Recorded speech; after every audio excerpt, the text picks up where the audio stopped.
Mr. John Lincoln with us. When it comes to the SMB sector, a very few in the UAE have the awareness, insight, and the vision of John Lincoln, principal partner, Digital IQ. From being the head corporate strategy and development for SoftBank in Japan to heading commercial strategy for Vodafone in London and managing segments, insights, and analytics for Airtel in India, Mr. Lincoln have had a long affair with the corporate world. Thank you so much, sir, for joining us today. It's my pleasure, Deepti. Thank you to Dr. Jobs and Deepti for inviting me to give my views and opinions. It'll be my pleasure. Sir, 2020 has been a quite challenging year for the entire world. How do you think the year 2021 is going to be? Like, we are sitting in the initial month of the year, and how do you think that what measures can bring back the economy to the track? Okay. So first, I agree with you. 2020 has been unlike, especially when I consider my long life in this planet, it has been unlike anything else. You're right. But my view, these are just opinions, and some of it is anecdotal and views and opinions. So take it, and that's a caveat I like to add. I believe that 2021 would be on a path to recovery. Despite all the negative doom and gloom that we are hearing about the malfeasance and how the vaccine is being rolled out, on top of that, the new variants and all that people are saying. Despite all that, I believe it is my estimate that majority of the developed world would probably be will get to have herd immunity by about May or June, and probably you can say the whole globe might be fully will have some semblance of herd immunity towards the first quarter of 2022. Because right now, the news all seems very negative. They talk about a new variant and all those not so wonderful news that's frightening people. But I believe that nothing should stay away this long. And that brings me to the next question: how 2021 is going to treat the global economy.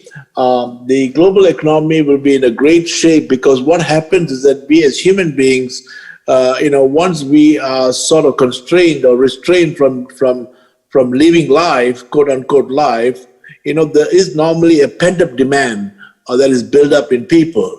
So this pent-up demand will drive people to go out and spend, and will travel and all those stuff. Even we actually noticed some of this happen in after the March-April peak that we had, and right around summer, you saw in Europe, people were traveling, people couldn't wait, Then I think it happened even everywhere in the world, the UAE, and also I believe it happened in India there as well, DP. So I think that's going to happen.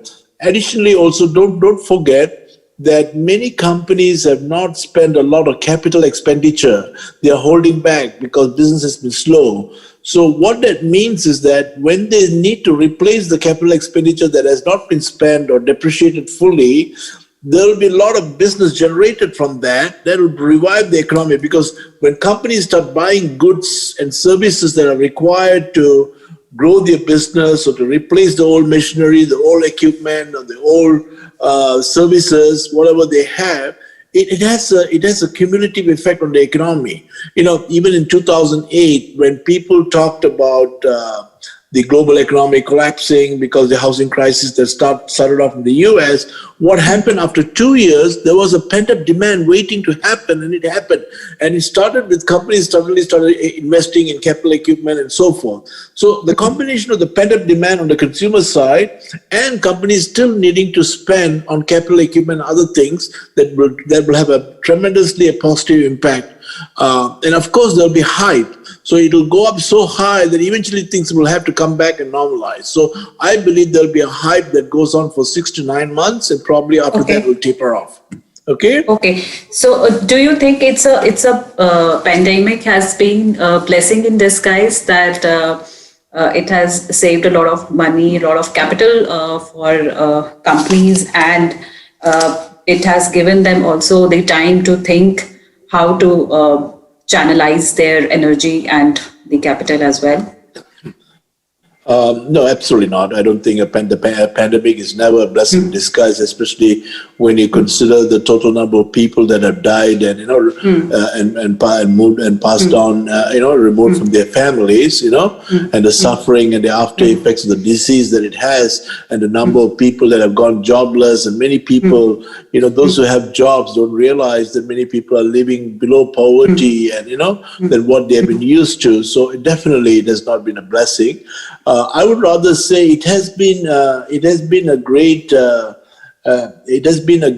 enlightening and teacher and educate people to rethink how they think about things in business and life overall. Exactly. In that respect, that is the only thing positive, but definitely not a blessing. I wouldn't say that. Okay. Okay. So let's move to the next question. What measures? You're asking me what measures do you think that Yes. is that your question? Yes, sir. You were coming to that. Yeah. Oh, okay, sure. So the question that you have is, what measures do you think that can be taken to put the economy back on track, right? Yeah. Yeah. So one of the main measures, of course, the government has a huge role to play, because the government and the banks have a huge role to play, because you must understand that first and foremost, the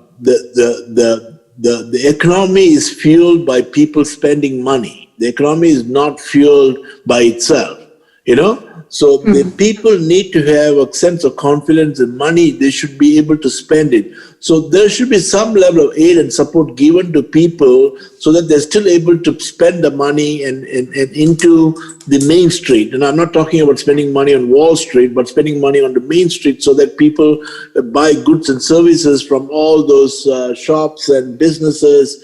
People buy cars, or people buy, shopping, textiles and stuff like that. It needs to happen. Economic activities cannot stop, cannot come to a standstill. So what the government needs to do is to enable that. Number two, in addition to that, the government should give tax credits to companies to make sure they do not lay off the people, or to hire more people, to bring back those people that has been laid off. Now, that's another thing the government can do.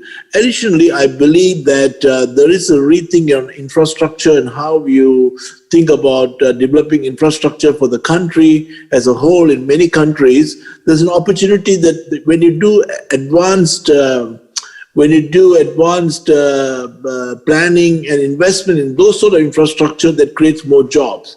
So that's roughly for the government. But for the banks, you see, the banks survive on the activity of the economy, on consumer spending, and they spend on business spending and business activity. So the banks, I believe, have an obligation to sort of within the realm of reality, to offer more credit in the economy, so that people are able to spend money, businesses are able to invest, businesses are able to hire, and the government probably can guarantee some of these loans to the small and medium businesses that the banks issue. So it's just like the US, they have the Small Business Administration, which is a government entity that guarantees the loans that the bank gives to small and medium businesses. So some things like that need to happen to sort of kickstart the economy.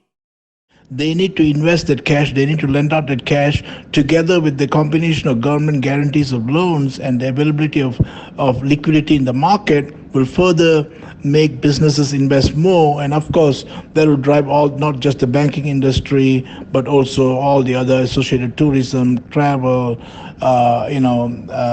the constructions and so forth, So everything, it has a positive impact. So I just forgot to mention that. It's not just the pent-up demand, it's not just the capital expenditure, but also banks are flush with cash and they need to release some of that in order for them to sustain profitably. Thank you.